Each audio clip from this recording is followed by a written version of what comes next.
নমস্কার, কেমন আছেন সবাই? আশা করছি সবাই খুব ভালো আছেন। আমার চ্যানেল মামুনস কিচেনে আপনাদের অনেক অনেক স্বাগত জানাই।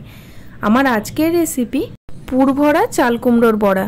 রেসিপিটি অনেক পুরনো, ঠাকুমা দিদিমাদের আমলে প্রায় 100 বছরেরও পুরনো একটি রেসিপি। এখন বিভিন্ন নতুনত্ব রান্নার ভিড়ে এইসব রান্না প্রায় হারাতেই বসেছে। তো মায়ের সাথে কথা বলতে গিয়ে হঠাৎ করে রেসিপিটির কথা মনে পড়লো, তাই মায়ের কাছ থেকে রেসিপিটা জেনে নিয়ে আপনাদের সাথে রেসিপিটা শেয়ার করব আজকে। প্রথমেই একটা চাল কুমড়ো নিয়েছি। কচি চাল কুমড়ো নিতে হবে, বেশি বীজওয়ালা চাল কুমড়ো হলে ভালো হবে না। চাল কুমড়োটার পুরো খোসা ছাড়িয়ে নিয়ে মাঝখান দিয়ে কেটে নিচ্ছি। চাল কুমড়োটাকে এবার চাঁদার মতো করে কেটে নেব। আর মোটাটা মোটামুটি 1.5 থেকে 2 ইঞ্চি মতো রাখবো, এর থেকে কম বা বেশি রাখার খুব একটা দরকার নেই। এবার চাকু দিয়ে আমি মাঝখান দিয়ে পকেটের মতো করে চিড়ে নিচ্ছি, যেন নিচের দিকটা জোড়া লেগে থাকে এমনভাবেই কাটতে হবে, না হলে কিন্তু এর ভেতরে পুরটা ভরা যাবে না। একটু বেশি করেই কেটে নেবেন, শুধু নিচের দিকটা কিছুটা করে জোড়া লেগে থাকবে এমনভাবেই কেটে নিতে হবে। আমি সব কটাকে কেটে নিয়ে প্লেন জল দিয়ে ধুয়ে নিয়েছি। এবার এগুলোকে ভাপিয়ে নেওয়ার পালা।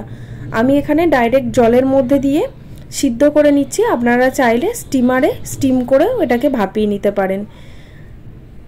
জলের মধ্যে দিয়ে দিলাম পরিমাণ মতো একটু লবণ। এবার মিনিট 5 জন্য এটাকে এপিট ওপিট উল্টে ঢাকা দিয়ে সিদ্ধ করে নেব। খুব বেশি গলিয়ে ফেলবেন না, তাহলে কিন্তু পুর ভরতে গেলে ভেঙে যাবে। সিদ্ধ মোটামুটি হয়েই এসেছে, আমি গ্যাসটা অফ করে 2 মিনিট মতো রেখে দেব। চলুন ততক্ষণে পুরটা বানিয়ে নিই। পুর বানানোর জন্য 1 চামচ কালো সর্ষে, 1 চামচের থেকে সামান্য একটু বেশি হলুদ সর্ষে, ঝালের জন্য 3টে কাঁচা লঙ্কা আর 3 চামচ নারকেল কোড়ানো দিয়েছি, তার সাথে 1 চামচ পোস্ত দিয়ে দিলাম। এবার সামান্য জল দিয়ে একটা মিহি পেস্ট বানিয়ে নেব। এদিকে চাল কুমড়োগুলোও সিদ্ধ হয়ে গেছে, তুলে রাখছি। তুলে রেখে আমি মিনিট 5 পরে ফিরে আসছি। ঠান্ডা হয়ে গেছে। এবার একটা পরিষ্কার কাপড় নিয়ে এক্সেস যে জলটা আছে সেটাকে মুছে নেব। এরকমভাবে ট্যাপ ট্যাপ করলেই এটা কিন্তু জলটা পুরো টেনে নেবে, কারণ জল অবস্থায় কিন্তু পুর ভরা যাবে না, সেই জন্য জলটাকে শুষে নেওয়াটা খুব দরকার। সব কটাকেই করা হয়ে গেছে। এবার চলুন পুরটাকে তৈরি করে নিই। পুরটা বানানোর জন্য প্রথমেই কড়াইয়ের মধ্যে 1 থেকে 1.5 টেবিল চামচ মতো সর্ষের তেল গরম বসিয়ে দিয়েছি। তার মধ্যে দিয়ে দিলাম 1/2 চামচ কালো জিরে। কালো জিরেটা একটু নাড়াচাড়া করে নিয়ে বেটে রাখা মশলাটা দিয়ে বেশ খানিকক্ষণ কষাতে হবে, লবণ এবং হলুদ দিয়ে। চাইলে আপনারা এখানে সামান্য একটু চিনিও ব্যবহার করতে পারেন, আমি চিনিটা দিইনি। ততক্ষণ অবধি নাড়তে থাকতে হবে যতক্ষণ অবধি না কড়াই থেকে পুরো ছেড়ে আসে মিশ্রণটা। একদম শুকনো শুকনো হয়ে যাওয়া অবধি অপেক্ষা করতে হবে। মিনিট 3-4 ভাবে অনবরত নাড়তে থেকেছি, এরমভাবে শুকিয়ে গেছে, তারপরে তুলে রেখেছি। এবার খুব সহজ, পুরটাকে একটু করে নিন আর এরকম পকেটের ভিতরে চাল কুমড়োর ভরে দিন। প্রত্যেকটাকেই এরকম ভরে দিচ্ছি। যতটা ধরবে ততটাই দেওয়ার দরকার হবে, খুব বেশি চেপে চেপে দেবেন না। যতটা ধরবে ততটা পরিমাণেই দেবেন, খুব বেশি চেপে দেওয়ার দরকার নেই। একইভাবে প্রত্যেকটাতে আমি স্টাফিংটা করে নেব। এবার এগুলোকে ভাজতে হবে। ভাজার জন্য একটা ব্যাটার তৈরি করে নিতে হবে। দেখুন কত সুন্দর হয়েছে, প্রত্যেকটা কিন্তু খুব সুন্দরভাবে ভরা হয়ে গেছে।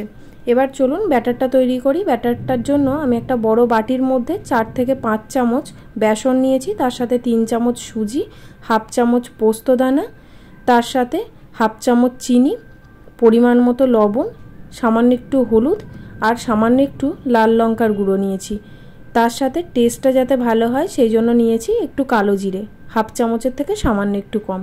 আর দিয়ে দিচ্ছি কয়েক ফোঁটা সর্ষের তেল, আপনারা চাইলে সাদা তেলও দিতে পারেন।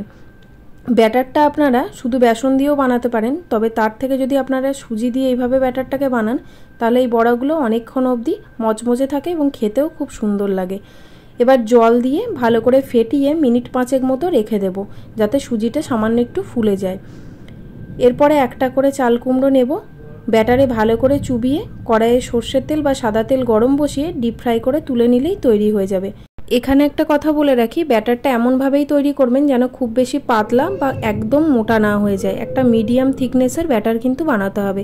খুব বেশি পাতলা হলে চাল কুমড়োর গায়ে কিন্তু ব্যাটারটা ধরবে না, ভালো লাগবে না খেতে। মিনিট 2 মতো এপিট ওপিট উল্টে ভেজে তুলে নিলেই তৈরি হয়ে যাবে পুর ভরা চাল কুমড়োর বড়া। একটা ভেঙে আমি আপনাদেরকে দেখাচ্ছি, গরম গরম ভাতের সাথে বা শুধু মুখে অসাধারণ লাগে। আজকের রেসিপিটা কেমন লাগলো অবশ্যই জানাবেন আর সঙ্গে থাকবেন।